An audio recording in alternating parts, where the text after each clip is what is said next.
नमस्कार, lead India के इस वीडियो में आपका बहुत बहुत स्वागत है। दोस्तों, मैं हूं एडवोकेट सुभाष सिंह और आज बात करेंगे अनसिक्योर्ड लोन के सेटलमेंट के बारे में। और इस पे बात करें उससे पहले आइए मेरे एक दर्शक का सवाल सुनते हैं। हेलो सर, मेरा नाम अनुज है, पुणे में रहता हूँ। आपकी वीडियो लीड इंडिया लॉ की वेबसाइट से काफ़ी हेल्प मिलती है। मैं इस वक्त काफ़ी परेशान हूँ और लोन में दबा हुआ हूँ। मैंने बिजनेस लोन लिया था, तकरीबन 50 लाख के करीब अनसिक्योर्ड लोन है। जब लोन लिया था तब बिज़नेस काफ़ी अच्छा था। अब हालत यह है कि मुझे 2 वक्त के खाने के लिए भी सोचना पड़ता है। ब्याज मिला के अभी भी मुझे 60 लाख चुकाना है। रिकवरी एजेंट मुझे काफ़ी इंसल्ट करते हैं। फैमिली की भी काफ़ी बेइज्जती होती है। क्या मैं इससे छुटकारा पा सकता हूँ? क्या सेटलमेंट हो सकता है? प्लीज़ गाइड कीजिए सर। जो आपने ये सवाल सुना है, कई बार बहुत पेन होता है ऐसे सवाल को भी सुन करके, क्योंकि देखिए आप बहुत उम्मीदों से अपने लाइफ को शुरू करना चाहते हैं और लोन लेना किसी का शौक नहीं होता है, मजबूरी में ही अक्सर ज़्यादातर लोग जो ईमानदार लोग होते हैं वो अक्सर लोन जो लेते हैं वो इस उम्मीद में लेते हैं कि कल पैसे कमाएंगे और चुकाएंगे। लेकिन अगर किसी की फाइनेंशियल कंडीशन खराब हो जाए, उसकी स्थिति ऐसी बन रही हो कि वो दिन और रात सोच रहा है कि मुझे सुसाइड कर लेना चाहिए या इस सिचुएशन से निकलने के लिए मुझे क्या करना चाहिए, तो ये एक बहुत ही भयावह सिचुएशन होता है। सबसे पहले आपको मैं एक बात बताना चाह रहा हूं कि आपने कोई गुनाहगार नहीं किया है, आपने कोई ऐसा क्राइम नहीं किया लोन लेकर के कि भाई आपको जेल में डाल दिया जाए, ना तो कोई आपने कोई क्रिमिनल ऑफेंस नहीं किया। तो ये अपने दिमाग में बैठा लीजिए। आप पैसे नहीं चुका पा रहे हैं, एक फाइनेंशियल कंडीशन है आपके सामने, इसको सुलझाने के तरीके हैं, उस पर हम बात करेंगे। देखिए, सबसे पहली बात तो यह है कि आप बैंक के भी स्टैंड को समझिए। बैंक आपको क्यों देती है पैसे? बैंक इसलिए देती है क्योंकि बैंक को बिजनेस करना है आपके साथ में, और बिजनेस में उनको भी नुकसान उठाना पड़ता है। अगर उन्होंने 100 लोगों को पैसे दिए तो 100 के 100 से रिकवरी नहीं हो सकती। 100 में से 80 लोग पूरा पैसा चुका सकते हैं, 100 में से 70 लोग चुका सकते हैं, 30 लोग ऐसे हो सकते हैं जिनके साथ फाइनेंशियल कंडीशन खराब हो और वो पैसे ना चुका पाए। तो ये आप इसको अपने गिल्ड से बाहर निकलिए। लेकिन ठीक है, एक लीगल प्रोसेस है, इसको करना भी बहुत जरूरी है, इसको हम टाल भी नहीं सकते।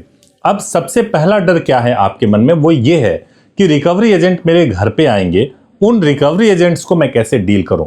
आपने ईएमआई देना बंद किया, पहले महीने ही जैसे ही ईएमआई देना आपने बंद किया या आप नहीं दे पा रहे हैं, रिकवरी एजेंट आएंगे, आपसे बात करेंगे, पोलाइटली बात करेंगे, उसके बाद से आपके पड़ोसियों से बात करेंगे, फिर आपके पास अगर उनके पास में आपके रिश्तेदारों के नंबर होंगे तो उनको भी कॉल करेंगे।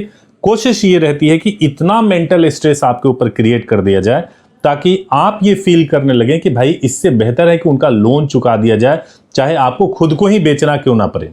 तो इस तरीके का स्ट्रेस लेवल क्रिएट करने की कोशिश करते हैं। इसको हैंडल करने का क्या तरीका है? हैंडल करने का सबसे बेस्ट तरीका यह है कि आप किसी ऐसे लॉ फर्म या एडवोकेट या लीगल एक्सपर्ट के साथ में जुड़िए जो रिकवरी एजेंट को हैंडल कर सके, जो रिकवरी एजेंट से बात कर सके, आपके बिहाफ पे बात कर सके, ताकि जो ये आपकी हैरेसमेंट चल रही है वो रुक जाए और आपके साथ में कोई हैरेसमेंट ना हो, साथ ही साथ आपके लोन का सेटलमेंट भी करा सकें। अब सेटलमेंट की बात है, जैसे मान लीजिए कि आपने 1 करोड़ का लोन लिया हुआ है। ये जो लोन है वो अनसिक्योर्ड लोन है। आपने लोन लिया, आप 30 लाख 40 लाख आपने दिया हुआ है, अभी आप नहीं दे पा रहे। अभी टोटल अमाउंट आपको अभी भी 1 करोड़ का दिख रहा है कि आउटस्टैंडिंग है और आपको चुकाना है। बैंक आपको फॉलोअप पे फॉलोअप कर रही है, धमका रही है, परेशान कर रही है। अनसिक्योर्ड लोन को आप बड़े ही आराम से चुका सकते हैं, सेटल कर सकते हैं, नेगोशिएशन प्रॉपर तरीके से करके।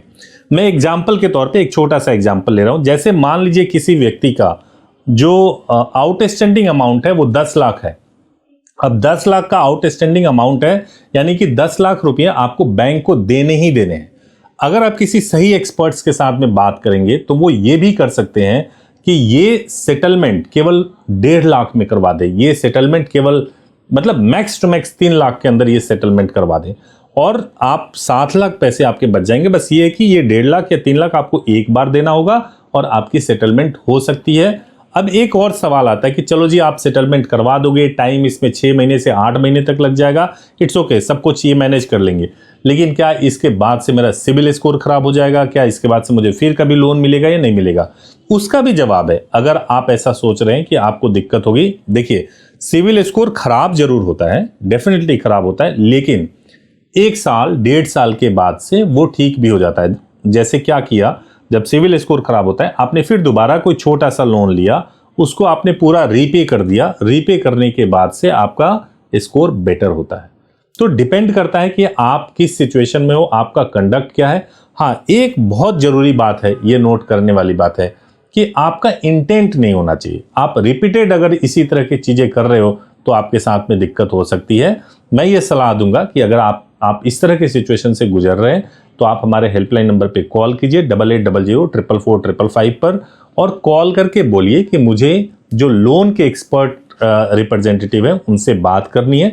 उनसे आप बात करिए और पूरे प्रोसेस को समझिए। बहुत ही कम नॉमिनल फीस में कोशिश करते हैं कि आपको इस प्रॉब्लम से बाहर लेकर के आए। उम्मीद है आपको इस वीडियो से लाभ होगी। अगर आपके मन में कोई सवाल है तो जरूर कमेंट कीजिए, और साथ में हमारी वेबसाइट है leadindia.law, उसको भी विजिट कीजिए ताकि वहां से भी आपको बहुत सारे इंफॉर्मेशन मिल सकते हैं। Thank you so much for watching this video. Thank you so much.